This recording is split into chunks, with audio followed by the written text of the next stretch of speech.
Hello and welcome. This is the Gshock GA-2300 and I'm going to show you how to change your daylight saving time mode or how to turn it on or off. So let's get started. From the standard timekeeping mode, and that's the mode when the watch tells the time, press and hold the upper left button until you hear the beep. So let's go. And there it was. The hands are moving out of the way, and once we have seen our home city, we press the mode button once, and now we are in the position of changing our daylight saving time mode, as you can see over here. To shuffle it between on or off, I'm going to press the lower right button, and as you can see, I'm turning it on or off.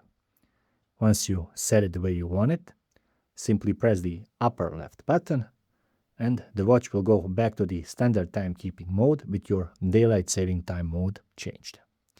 And that would be all. Thank you very much for watching. See you next time.